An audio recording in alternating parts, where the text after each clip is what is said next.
la situación de inquietud y subversión de valores en el alma humana justifica a esa prueba terrestre, caracterizada por la distancia de los espíritus amados, que se encuentran en un plano de comprensión superior, los cuales, lejos de desdeñar las buenas experiencias de los compañeros de sus afectos, buscan facultarlas con la máxima dedicación, a fin de facilitar su avance directo hacia las más elevadas conquistas espirituales.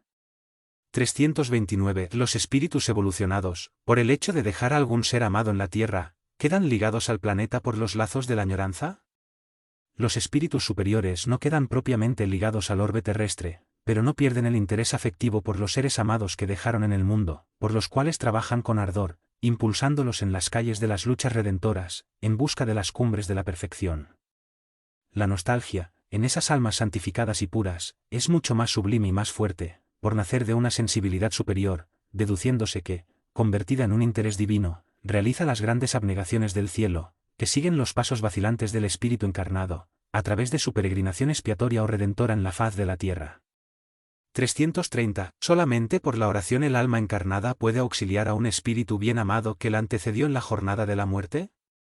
La oración coopera eficazmente a favor del que partió, muchas veces con el espíritu enmarañado en la red de las ilusiones de la existencia material.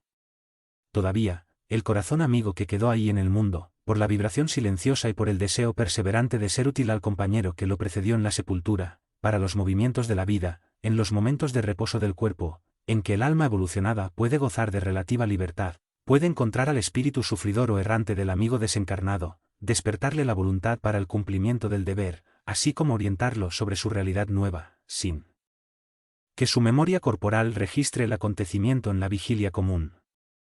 De ahí nace la afirmación que solamente el amor puede atravesar el abismo de la muerte.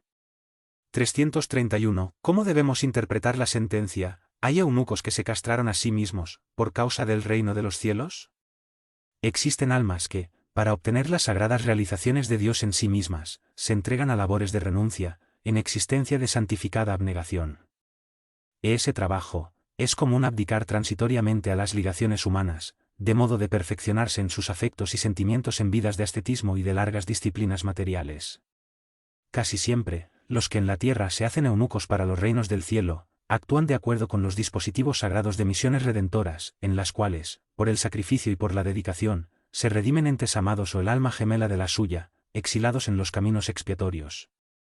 Numerosos espíritus reciben de Jesús permiso para ese género de esfuerzos santificantes, porque, en esa tarea, los que se hacen eunuco, por los reinos del cielo, precipitan los procesos de redención del ser o de los entes amados, sumergidos en las pruebas, y, simultáneamente, por su condición de evolucionados, pueden ser más fácilmente transformados, en la tierra, en instrumentos de la verdad y del bien, redundando su trabajo en beneficios inestimables para los entes queridos, para la colectividad y para sí mismos. Perdón. 332. ¿Perdonar y no perdonar significa absolver y condenar? En las más expresivas lecciones de Jesús, no existen, propiamente, las condenaciones implícitas al sufrimiento eterno, como quisieran los inventores de un infierno mitológico. Las enseñanzas evangélicas se refieren al perdón o a su ausencia, que se hace al mal deudor al que ya se toleró muchas veces. No habiendo más solución para las deudas que se multiplican, ese hombre es obligado a pagar. Es lo que se verifica con las almas humanas, cuyos débitos, en el tribunal de la justicia divina, son rescatados en las reencarnaciones, de cuyo círculo vicioso podrán apartarse, tarde o temprano, por el esfuerzo en el trabajo y buena voluntad en el pago. 333. ¿En la ley divina, hay perdón sin arrepentimiento? La ley divina es una sola, esto es, la del amor que alcanza a todas las cosas y a todas las criaturas del universo ilimitado. La concesión paternal de Dios, en lo que se refiere a reencarnación para la sagrada oportunidad de una nueva experiencia, ya significa, en sí, el perdón o la magnanimidad de la ley. Todavía, esa oportunidad solo es concedida cuando el espíritu desea regenerarse y renovar sus valores íntimos por el esfuerzo en los trabajos santificantes. Y aquí porque la buena voluntad de cada uno es el arrepentimiento que la providencia divina aprovecha a favor del perfeccionamiento individual y colectivo, en la marcha de los seres hacia las cumbres de la evolución espiritual. 334. Antes de perdonar a alguien, ¿es conveniente el esclarecimiento del error? Quien perdona sinceramente, lo hace sin condiciones y olvida la falta en lo más íntimo del corazón. Todavía, la buena palabra es siempre útil y la ponderación fraterna es siempre un elemento de luz, clarificando el camino de las almas. 335. Cuando alguien perdona, deberá mostrar la superioridad de sus sentimientos para que el culpable sea llevado al arrepentimiento de la falta cometida. El perdón sincero es hijo espontáneo del amor, y como tal, no exige reconocimiento de ninguna naturaleza. 336. El culpable arrepentido puede recibir de la justicia divina el derecho de no pasar por determinadas pruebas. La oportunidad de reparar la falta ya constituye, en sí misma, un acto de misericordia divina, y de ahí, consideramos el trabajo y el esfuerzo propio como la luz maravillosa de la vida. Extendiendo, todavía, la cuestión a la generalidad de las pruebas, debemos concluir aún, con la enseñanza de Jesús, que el amor cubre la multitud de pecados, trazando la línea recta de la vida para las criaturas. Y representando la única fuerza que anula las exigencias de la ley del talión, dentro del universo infinito.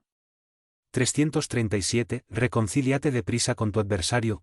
Esa es la palabra del Evangelio, mas si el adversario no estuviera de acuerdo con el buen deseo de la fraternidad, ¿cómo efectuar semejante conciliación? Cumpla cada cual su deber evangélico, buscando al adversario para la reconciliación necesaria, olvidando la ofensa recibida. Perseverando la actitud rencorosa de aquel, sea la cuestión olvidada por la fraternidad sincera, porque el propósito de represalia, en sí mismo, ya constituye una llaga viva para cuantos lo conservan en el corazón. 338. ¿Por qué habría aconsejado Jesús perdonar 70 veces 7?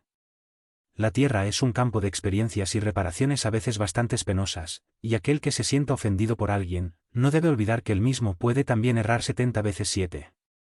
339. Hablándose de perdón, ¿podremos ser esclarecidos en cuanto a la naturaleza del odio? El odio puede traducirse en las llamadas aversiones instintivas, dentro de las cuales hay mucho de animalidad, que cada hombre alejará de sí, con los valores de la autoeducación, a fin de que su entendimiento sea elevado a una condición superior. Todavía, en la mayor parte de las veces, el odio es el germen del amor que fue sofocado y desvirtuado por un corazón sin evangelio. Las grandes expresiones afectivas convertidas en las pasiones desorientadas, sin comprensión legítima del amor sublime, se incendian en lo íntimo, a veces, en el instante de las tempestades morales de la vida, dejando detrás de sí las expresiones amargas del odio, como carbones que ennegrecen el alma. Solo la evangelización del hombre espiritual podrá conducir a las criaturas a un plano superior de comprensión, de modo que las energías afectivas se conviertan en fuerzas destructoras del corazón. 340. ¿Perdón y olvido deben significar la misma cosa? Para la convención del mundo, perdón significa renunciar a la venganza, sin que el ofendido precise olvidar plenamente la falta de su hermano. Entretanto, para el espíritu evangelizado, perdón y olvido deben caminar juntos, aunque prevalezca para todos los instantes de la existencia la necesidad de oración y vigilancia. Además, la propia ley de la reencarnación nos enseña que solo el olvido del pasado puede preparar la alborada de la redención. 341. Los espíritus de nuestra convivencia, en la tierra, y que parten para el más allá sin experimentar la luz del perdón, ¿pueden sufrir con nuestras opiniones acusatorias, con relación a los actos de su vida? La entidad desencarnada mucho sufre con el juicio ingrato o precipitado que, a su respecto, se formula en el mundo. Imaginaos recibiendo el juzgamiento de un hermano de humanidad. Evaluad cómo desearíais la remembranza de aquello que poseéis de bueno, a fin de que el mal no prevalezca en vuestro camino, sofocándoos las esperanzas de regeneración. Recordando a aquel que os precedió en el túmulo, tened compasión de los que erraron y sed fraternos. Rememorar el bien es dar vida a la felicidad. Olvidar el error es exterminar el mal. Después de todo, no debemos olvidar que seremos juzgados con la misma medida con la que juzgáramos. Fraternidad. 342. La respuesta de Jesús a sus discípulos, ¿quién es mi madre y quiénes son mis hermanos?, ¿es una incitación a la edificación de la fraternidad universal? El Señor se refería a la precariedad de los lazos de sangre, estableciendo la fórmula del amor, la cual no debe estar circunscrita al ambiente particular, sino ligada al ambiente universal, en cuyas calles deberemos observar y ayudar, fraternalmente, a todos los necesitados, desde los aparentemente más felices, hasta los más desvalidos de la suerte. 343. En las leyes de la fraternidad, ¿cómo reconocer, en la tierra, al espíritu en misión? Precisamos considerar que el espíritu en misión experimenta, igualmente, sus pruebas en el trabajo a realizar, con la diferencia de permanecer menos accesible al efecto de los sufrimientos humanos, por la condición de superioridad espiritual. Podréis, todavía, identificar la misión del alma por los actos y palabras, en la ejemplificación y en la enseñanza de la tarea que fue llamada a cumplir, porque un emisario de amor deja en todos sus pasos el luminoso sello del bien.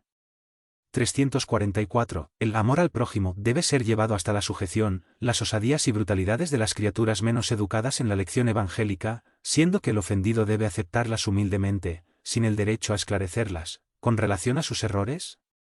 El amor al prójimo incluye el esclarecimiento fraterno, en todo tiempo en que se haga útil y necesario. La sujeción pasiva al atrevimiento o a la grosería puede dilatar los procesos de la fuerza y de la agresividad, pero, al recibir sus manifestaciones, sepa el creyente pulverizarlas con el máximo de serenidad y buen sentido, a fin de que sean exterminadas en su fuente de origen, sin posibilidades de renovación. Esclarecer es también amar. Toda la cuestión reside en sabernos explicar bien, sin expresiones de personalismo perjudicial, aunque con la mayor contribución de energía, para que el error o el desvío del bien no prevalezcan. En cuanto a los procesos de esclarecimiento, deben ellos dispensar, en cualquier tiempo y situación, el concurso de la fuerza física, siendo justo que demuestren las de energía, requeridas por las circunstancias, variando, de ese modo, de conformidad con los acontecimientos y con fundamento invariable en el bien general. 345. El precepto evangélico: si alguien te golpea en una mejilla, preséntale la otra, debe ser observado por el cristiano, aun cuando sea víctima de agresión corporal no provocada. El hombre terrestre, con sus taras seculares, ha inventado numerosos recursos humanos para justificar la llamada legítima defensa, pero la verdad es que toda la legítima defensa de la criatura está en Dios.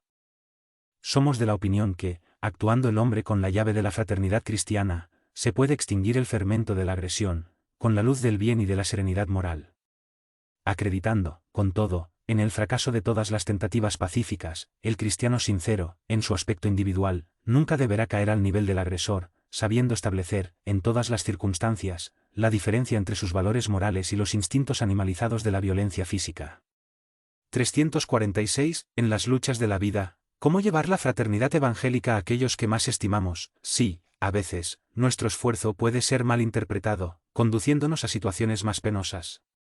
De conformidad con los designios evangélicos, nos compete esclarecer a nuestro semejante con amor fraternal, en todas las circunstancias desagradables de la vida, como desearíamos ser asistidos, fraternalmente, en situación igual de los que se encuentran sin tranquilidad, mas, si las desavenencias de los instintos animalizados prevalecen aquellos a quienes más deseamos serenidad y paz, conviene dejarles las energías, después de nuestros esfuerzos supremos en trabajo de purificación, en la violencia que escogieron, hasta que puedan experimentar la serenidad mental imprescindible para beneficiarse con las manifestaciones afectuosas del amor y la verdad. 347. La tierra es escuela de fraternidad, o penitenciaría de regeneración. La tierra debe ser considerada escuela de fraternidad para el perfeccionamiento y regeneración de los espíritus encarnados. Las almas que ahí se encuentran en tareas purificadoras, muchas veces postergan el rescate de deudas bastante penosas.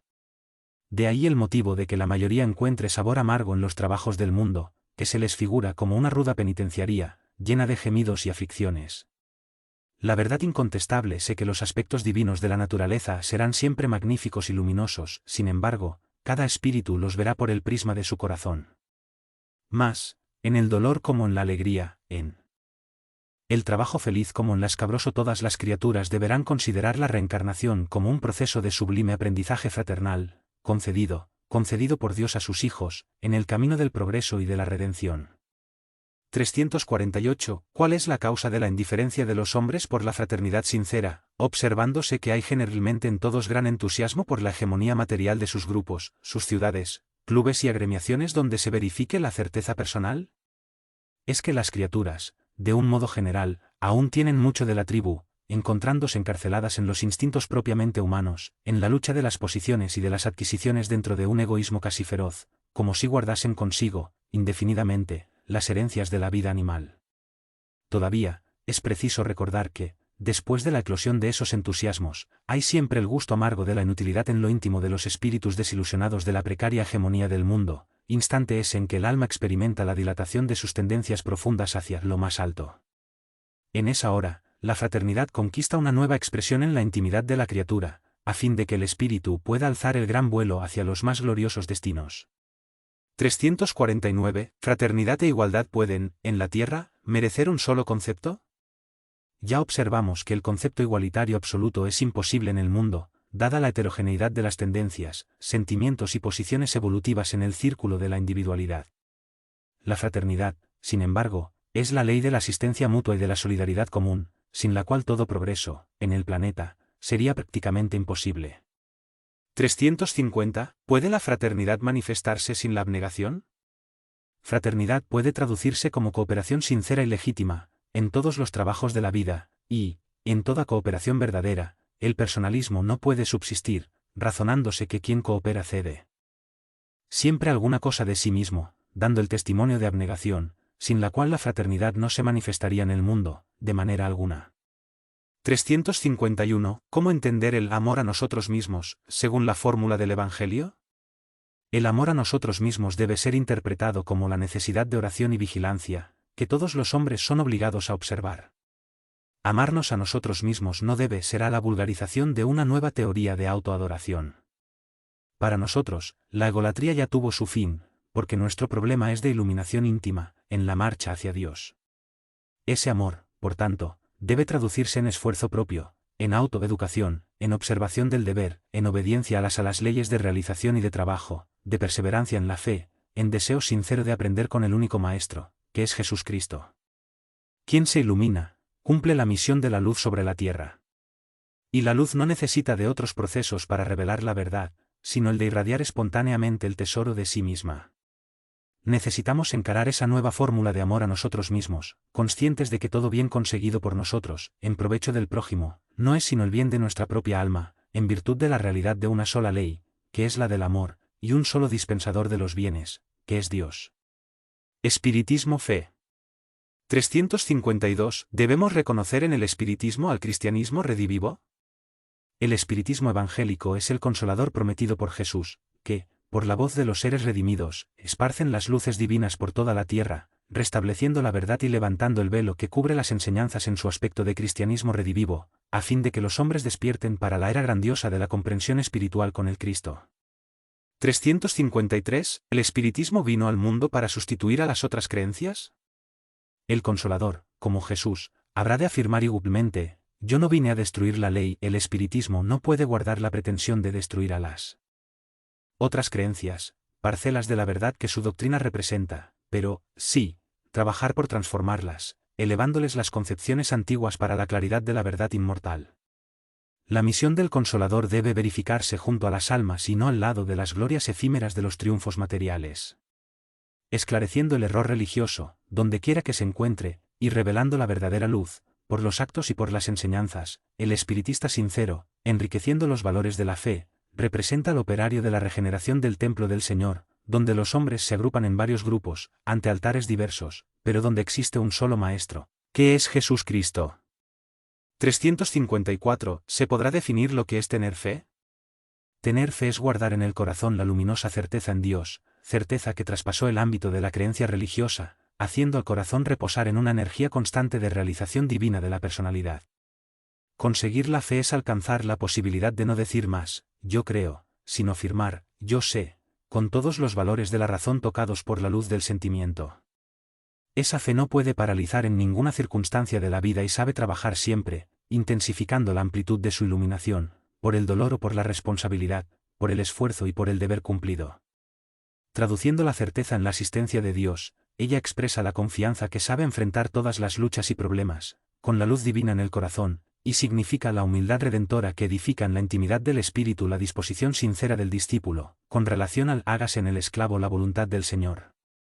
355. ¿Será fe creer sin raciocinio? Acreditar es una cuestión de creencia, dentro de la cual los valores legítimos de la fe se encuentran en embrión. El acto de creer en alguna cosa demanda la necesidad del sentimiento y del raciocinio, para que el alma edifique la fe en sí misma. Admitir las afirmaciones más extrañas, sin un examen minucioso, es caminar hacia el desfiladero del absurdo, donde los fantasmas dogmáticos conducen a las criaturas a todos los disparates. Más también interferir en los problemas esenciales de la vida, sin que la razón esté iluminada por el sentimiento, es buscar el mismo declive donde los fantasmas impíos de la negación conducen a las almas a muchos crímenes. 356. ¿La duda raciocinada, en el corazón sincero, es una base para la fe? Toda duda que se manifiesta en el alma llena de buena voluntad, que no se precipita en definiciones a priorísticas dentro de su sinceridad, o que no busca la malicia para contribuir en sus razonamientos, es un elemento benéfico para el alma, en la marcha de la inteligencia y del corazón rumbo a la luz sublimada de la fe. 357. Es justa la preocupación dominante en muchos estudiosos del espiritismo, por las revelaciones del plano superior, a título de enriquecimiento de la D. Toda curiosidad sana es natural. El hombre, entre tanto, debe comprender que la solución de esos problemas le llegará oportunamente, después de resolver su situación de deudor ante sus semejantes, haciéndose, entonces, acreedor a las revelaciones divinas. 358. Para los espíritus desencarnados, que ya adquirieron muchos valores en materia de fe, ¿cuál es el mejor bien de la vida humana? La vida humana, en sus características de trabajo por la redención espiritual, presenta muchos bienes preciosos ante nuestros ojos, en la secuencia de las luchas, esfuerzos y sacrificios de cada espíritu. Para nosotros, sin embargo, el tesoro mayor de la existencia terrestre reside en la conciencia recta y pura, iluminada por la fe y edificada en el cumplimiento de todos los deberes más elevados. 359. En los razonamientos de la fe, el espíritu encarnado debe restringir sus divagaciones al límite necesario para sus experiencias en la tierra. Por lo menos, es justo que solamente especule de las expresiones trascendentes a su medio, después de realizar todo el esfuerzo de iluminación que el mundo le puede proporcionar en sus procesos de depuración y perfeccionamiento. 360. ¿Cuál debe ser la acción del espiritista frente a los dogmas religiosos? Los nuevos discípulos del Evangelio deben comprender que los dogmas pasaron. Y las religiones literalistas que los construyeron, siempre lo hicieron simplemente en obediencia a disposiciones políticas, en el gobierno de las masas. Dentro de las nuevas expresiones evolutivas, sin embargo, los espiritistas deben evitar las expresiones dogmáticas, comprendiendo que la doctrina es progresiva, esquivándose a cualquier pretensión de inhabilidad, en vista de la grandeza insuperable del Evangelio. 361. En la propaganda de la fe, es justo que los espiritistas o los médiums estén preocupados en convertir a los principios de la doctrina los hombres de posición destacada, en el mundo, como los jueces, los médicos, los profesores, los literatos, los políticos, etc. Los espiritistas cristianos deben pensar mucho en la iluminación de sí mismos, antes de cualquier impaciencia, en el intento de convertir a los otros. Y, al tratarse de los hombres destacados en el convencionalismo terrestre, ese cuidado debe ser aún mayor, porque hay en el mundo un concepto soberano de fuerza para todas las criaturas que se encuentran en los embates espirituales para la obtención de los títulos de progreso. Esa fuerza vivirá entre los hombres hasta que las almas humanas se compenetren de la necesidad del reino de Jesús en su corazón, trabajando para su realización plena. Los hombres de poder temporal, con excepciones, muchas veces aceptan solamente los postulados que la fuerza sanciona o los principios con que la misma concuerda. Enceguecidos temporalmente por los velos de la vanidad y la fantasía, que la fuerza les proporciona, se hace menester dejarlos en libertad en sus experiencias. Día vendrá en que brillarán en la tierra los eternos derechos de la verdad y del bien, anulando esa fuerza transitoria.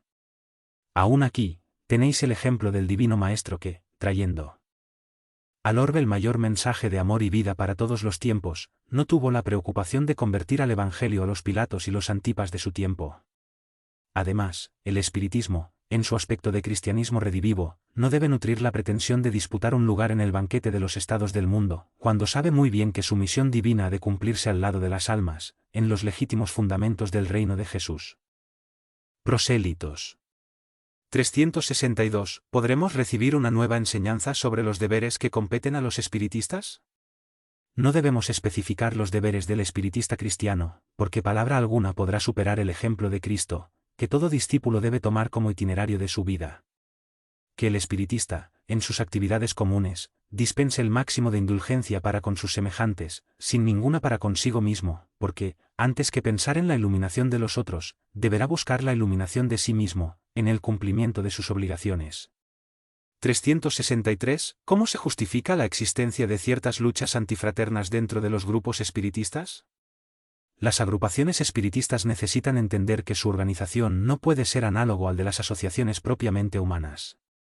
Un gremio espírita cristiano debe tener, más que nada, la característica familiar, donde el amor y la simplicidad figuren en la manifestación de todos los sentimientos. En una entidad doctrinaria, cuando surgen las disensiones y luchas internas, revelando partidarismos y hostilidades, es señal de ausencia del Evangelio en los corazones, demostrándose por el exceso de material humano y presagiando el naufragio de las intenciones más generosas. En esos núcleos de estudio, ninguna realización se hará sin fraternidad y humildad legítimas, siendo imprescindibles que todos los compañeros, entre sí, vigilen en la buena voluntad y en la sinceridad, a fin de no transformar la excelencia de su patrimonio espiritual en una reproducción de los conciliábulos católicos, inutilizados por la intriga y por el fingimiento. 364. ¿El espiritista para evolucionar en la doctrina necesita estudiar y meditar por sí mismo, o será suficiente frecuentar las organizaciones doctrinarias, esperando la palabra de los guías? Es indispensable para cada uno el esfuerzo propio en el estudio, meditación, cultivo y aplicación de la doctrina, en toda la intimidad de su vida. La frecuencia a las sesiones o el hecho de presenciar ese o aquel fenómeno, aceptando su veracidad, no significa adquisición de conocimientos. Un guía espiritual puede ser un buen amigo, pero nunca podrá desempeñar vuestros propios deberes, ni arrancaros de las pruebas y de las experiencias imprescindibles para vuestra iluminación. De ahí surge la necesidad de que os prepararéis individualmente en la doctrina, para que viváis tales experiencias con dignidad espiritual, en el momento oportuno. 365. ¿Cómo deberemos recibir los ataques de la crítica? Los espiritistas deben recibir la crítica de los campos de opinión contraria, con el máximo de serenidad moral, reconociéndole la utilidad esencial. Esas críticas se presentan, casi siempre, con finalidad preciosa, como la de seleccionar, naturalmente, las contribuciones de la propaganda doctrinaria, apartando los elementos perturbadores y confusos, y valorizando la cooperación legítima y sincera, porque todo ataque a la verdad pura sirve solo para destacar y exaltar esa misma verdad. 366. ¿Cómo deberá actuar el espírita sincero, cuando se encuentre delante de ciertas extravagancias doctrinarias? A la luz de la fraternidad pura, jamás neguemos el concurso de la buena palabra y de la contribución directa, siempre que sea oportuno, en beneficio del esclarecimiento de todos, guardando, todavía, el cuidado de nunca transigir con los verdaderos principios evangélicos, sin, por eso, herir los sentimientos de las personas. Y si las personas perseveraran en la incomprensión, cuide cada trabajador de su tarea, porque Jesús afirmó que el trigo crecería al lado de la cizaña, en su siembra santa, pero él, el cultivador de la verdad divina, sabría escoger el buen grano en la época de la siega. 367. Es justo que, a propósito de todo, busque el espiritista tocar los asuntos del espiritismo en sus conversaciones comunes. El creyente sincero precisa compenetrarse de la oportunidad, en el tiempo y en el ambiente, con relación a los asuntos doctrinarios, porque cualquier desconsideración en ese particular, puede conducir al fanatismo detestable, sin ningún carácter constructivo. 368. En las agrupaciones espiritistas, debemos provocar, de algún modo, esa o aquella manifestación del más allá. En las reuniones doctrinarias, por encima de todas las expresiones fenoménicas, deben prevalecer la sinceridad y la aplicación individuales, en el estudio de las leyes morales que rigen el intercambio entre el planeta y las esferas de lo invisible. De ningún modo se deberá provocar las manifestaciones mediúmnicas, cuya legitimidad reside en sus características de espontaneidad, asimismo porque el programa espiritual de las sesiones está con los mentores que las orientan desde el plano invisible, exigiéndose de cada estudiante el más alto porcentaje de esfuerzo propio en la adquisición de conocimiento, porque el plano espiritual distribuirá siempre, de acuerdo con las necesidades y los méritos de cada uno. Forzar el fenómeno mediúmnico es tiznar una fuente de agua pura con el lodo de las pasiones egoístas de la tierra, o con sus injustificables inquietudes. 369. ¿Es aconsejable la evocación directa de determinados espíritus? No somos de los que aconsejamos la evocación directa y personal, en ningún caso.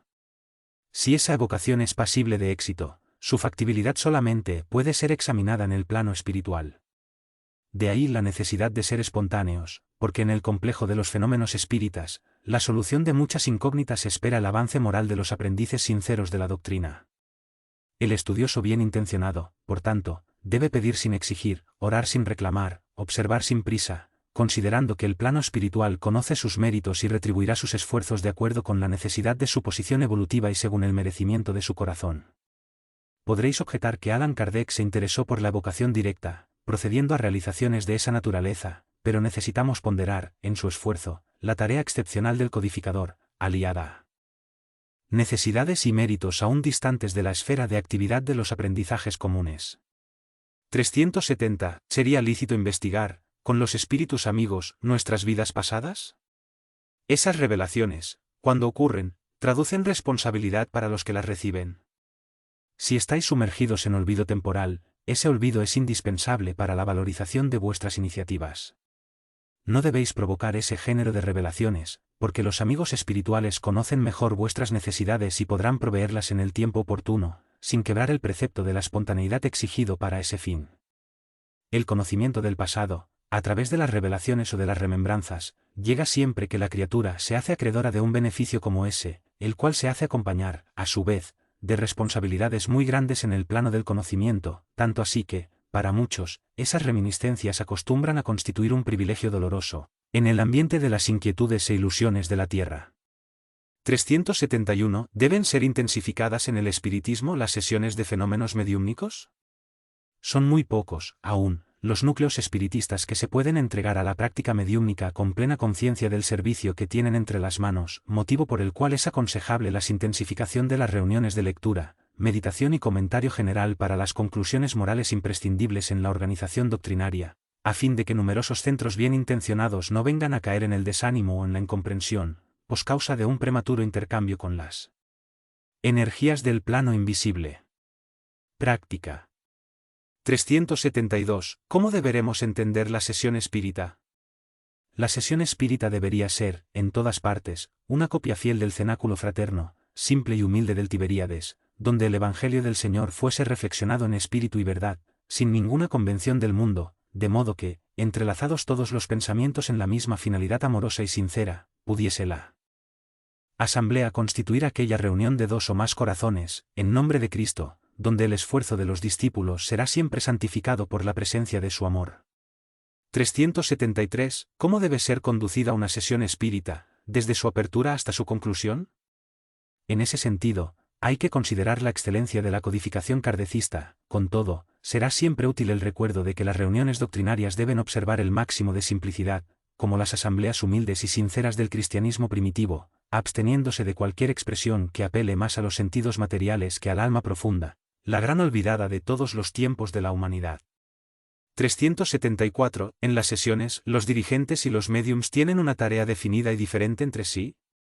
En las reuniones doctrinarias, el papel del orientador y el del instrumento mediúmnico deben estar siempre identificados en la misma expresión de fraternidad y de amor. Sobre todo, existen características que señalar, para que los servicios espirituales produzcan los más elevados efectos, deduciéndose que los dirigentes de las sesiones deben ser el raciocinio y la lógica, mientras el médium debe representar la fuente de agua pura del sentimiento. Es por eso que, en las reuniones donde los orientadores no aplican la lógica y donde los médiums no poseen fe y desprendimiento, la buena tarea es imposible, porque la confusión natural establecerá la esterilidad en el campo de los corazones. 375. ¿Las agrupaciones espiritistas pueden ser organizadas sin la contribución de los médiums? En las reuniones doctrinarias, los médiums son útiles, pero no indispensables, porque somos obligados a ponderar que todos los hombres son médiums, aunque sin tareas definidas, en ese particular, pudiendo cada uno sentir e interpretar, en el plano intuitivo, la palabra amorosa y sabia de sus guías espirituales, en lo profundo de la conciencia. 376. ¿Será aconsejable la determinación de días de la semana para la realización normal de las sesiones espíritas? Cualquier día y hora pueden ser consagrados al buen trabajo de la fraternidad y del bien, siempre que sea necesario, en las reuniones dedicadas al esfuerzo doctrinario, se hace imprescindible la metodización de todos los trabajos en días y horas prefijados.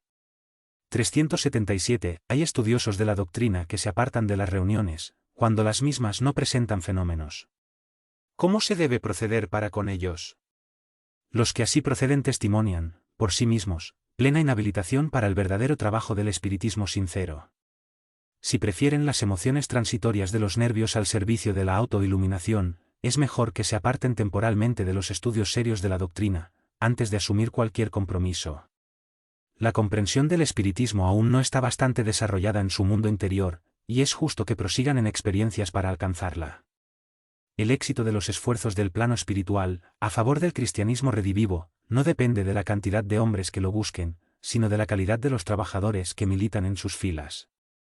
378. ¿Por qué motivo el adoctrinamiento y la evangelización en las reuniones espiritistas benefician igualmente a los desencarnados, si a esto sería más justo el aprovechamiento de las lecciones recibidas en el plano espiritual?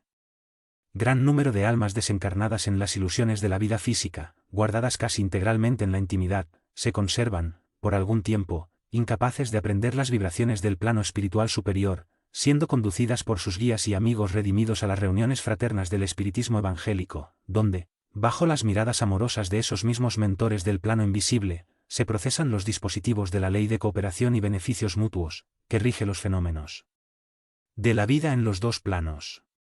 379. ¿Cómo deberá actuar el estudioso para identificar a las entidades que se comunican? Los espíritus que se revelan, a través de las organizaciones mediúmnicas, deben ser identificados por sus ideas y por la esencia espiritual de sus palabras.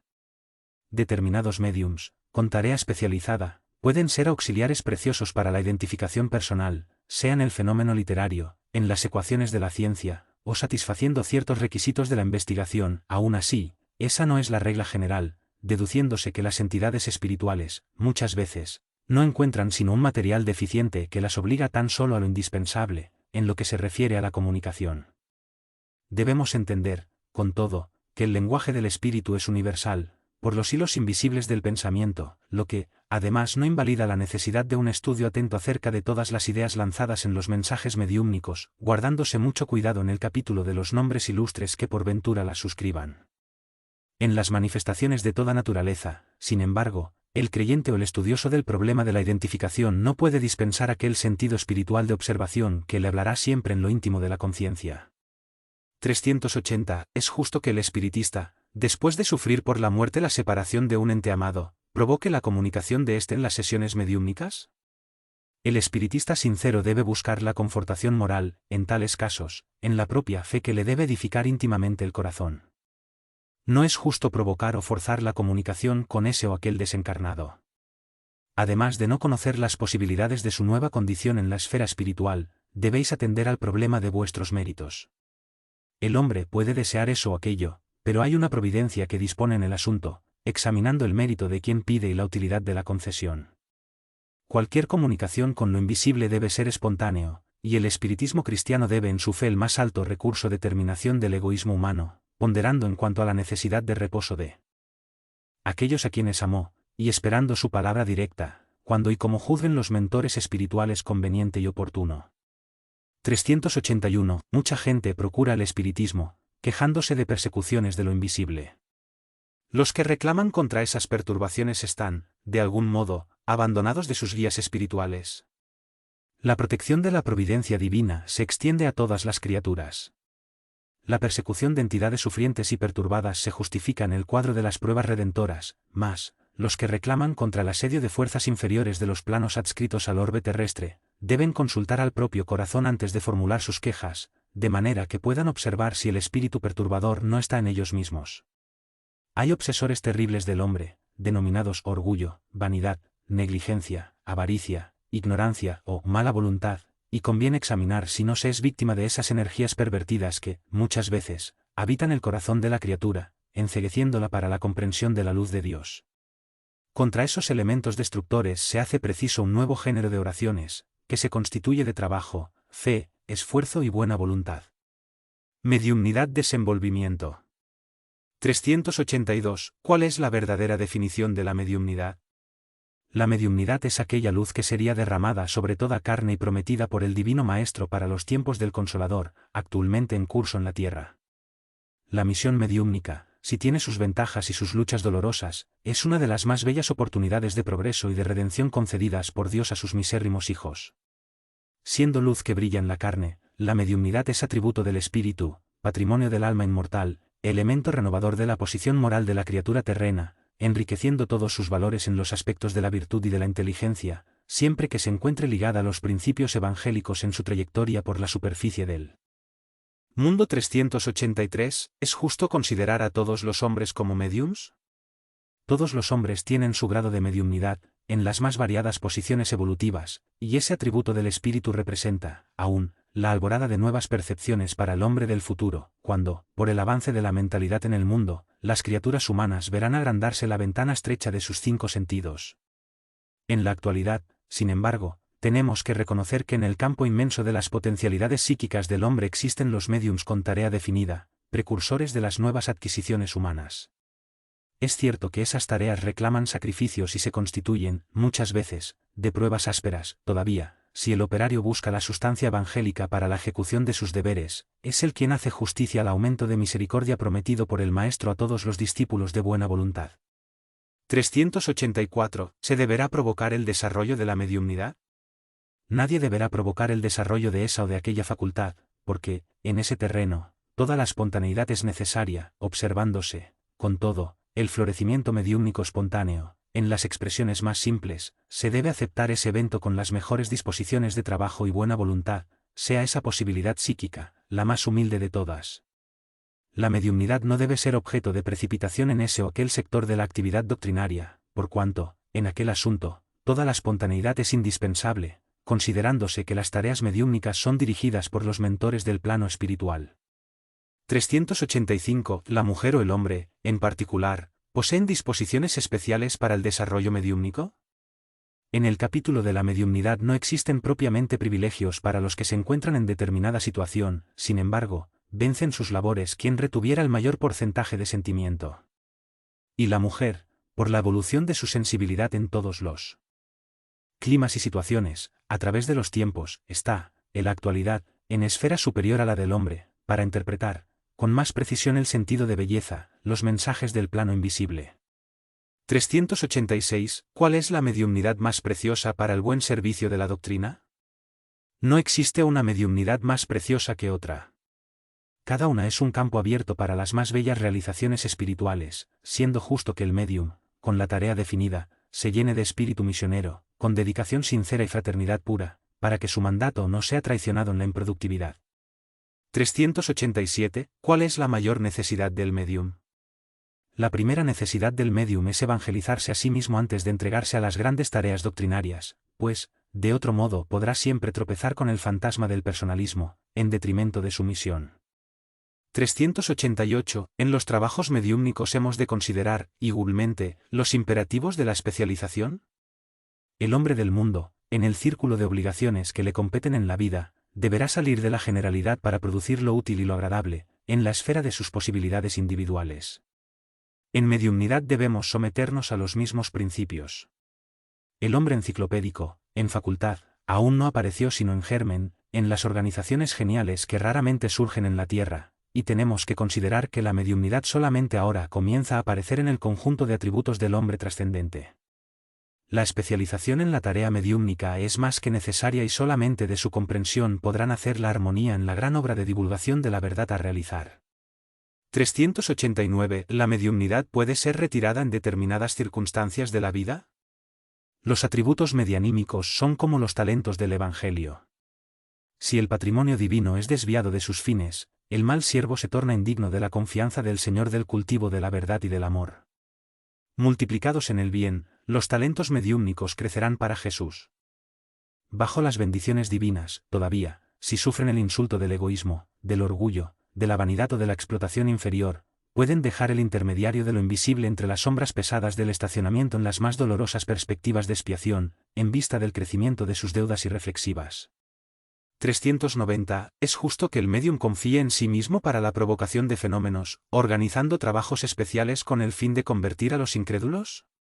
¿Cuál es el médium en tan elevada condición de pureza y merecimiento, para contar con las propias fuerzas en la producción de ese o de aquel fenómeno?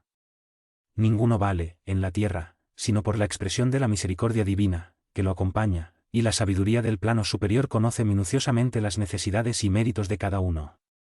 La tentativa de tales trabajos es un error grave. Un fenómeno no edifica la fe sincera, solamente conseguida por el esfuerzo y buena voluntad personal en la meditación y en el trabajo interior. Los incrédulos llegarán a la verdad, algún día, y la verdad es Jesús. ¿Anticiparnos a la acción del Maestro no sería testimonio de confusión? Organizar sesiones mediúmnicas con el objetivo de acumular seguidores es actuar con demasiada liviandad. Lo que es santo y divino quedaría expuesto a los juicios precipitados de los más ignorantes y al asalto destructor de los más perversos, como si la verdad de Jesús fuese objeto de espectáculos, en las pistas de un circo. 391. ¿Los irracionales poseen mediumnidad? Los irracionales no poseen facultades mediúmnicas propiamente dichas. Con todo, tienen percepciones psíquicas embrionarias, que condicen con su estado evolutivo, a través de las cuales pueden dar indicios a las entidades deliberadamente perturbadoras, con fines inferiores, para establecer la perplejidad en aquellos que los acompañan, en determinadas circunstancias. Preparación. 392. Pude contar un medium, de manera absoluta, con sus guías espirituales, dispensando los estudios. Los mentores de un medium, por más dedicados y evolucionados, no le podrán cohibir la voluntad ni apartarle el corazón de las luchas indispensables de la vida, en cuyos beneficios todos los hombres rescatan el pasado delictuoso y oscuro, conquistando méritos nuevos. El medium tiene obligación de estudiar mucho, observar intensamente y trabajar en todos los instantes por su propia iluminación. Solamente de ese modo podrá habilitarse para el desempeño de la función que le fue confiada, cooperando eficazmente con los espíritus sinceros y devotados al bien y a la verdad. Si un medium espera mucho de sus guías, es lícito que sus mentores espirituales esperen mucho de su esfuerzo. Y como todo progreso humano, para ser continuado, no puede prescindir de sus bases ya edificadas en el tiempo y en el espacio. El medium debe entregarse al estudio, siempre que sea posible, creando el hábito de convivir con el espíritu luminoso y benéfico de los instructores de la humanidad, bajo la égida de Jesús, siempre vivos en el mundo. A través de sus libros y de su ejemplificación, la costumbre de aguardar todo de un guía puede transformarse en un vicio detestable, debilitando las posibilidades más preciosas del alma. Llegándose a esa desvirtuación, alcanza el declive de las falsedades y de las extravagancias doctrinarias, tornándose el medium negligente y liviano responsable por el desvío de su tarea sagrada. 393. ¿Cómo entender la obsesión? ¿Es prueba inevitable, o accidente que pueda apartar fácilmente, anulando sus efectos? La obsesión es siempre una prueba, nunca un acontecimiento eventual. En su examen, con todo, necesitamos considerar los méritos de la víctima y la dispensa de la misericordia divina a todos los que sufren. Para atenuar o apartar sus efectos, es imprescindible el sentimiento del amor universal en el corazón de aquel que habla en nombre de Jesús. No bastarán las fórmulas doctrinarias. Es indispensable la dedicación. Por la fraternidad más pura.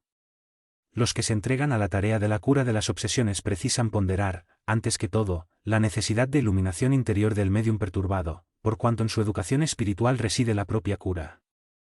Si la ejecución de ese esfuerzo no se efectúa, tened cuidado, porque, entonces, los efectos serán extensivos a todos los centros de fuerza orgánica y psíquica. El obsesionado que entrega el cuerpo, sin resistencia moral, a las entidades ignorantes y perturbadas, es como el artista que entregase su violín precioso a un malhechor, el cual, un día, podrá renunciar a la posesión del instrumento que no le pertenece, dejándolo destruido, sin que el legítimo pero descuidado dueño pueda utilizarlo en las finalidades sagradas de la vida. 394. ¿Será siempre útil, para la curación de un obsesionado, el adoctrinamiento del espíritu perturbado, por parte de un espiritista convicto?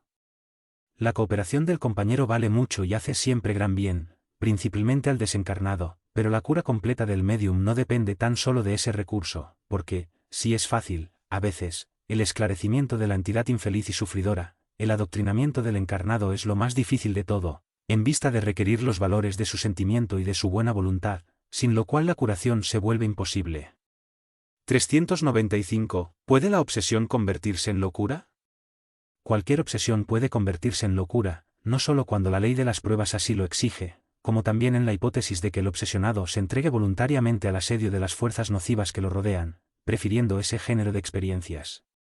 396. Tratándose de la necesidad de la preparación para la tarea mediúmnica, ¿es justo creer en la movilización de fluidos maléficos en perjuicio del prójimo? Es el caso de preguntaros si no habéis movilizado las energías maléficas, en el transcurso de vuestras vidas, contra vuestra propia felicidad.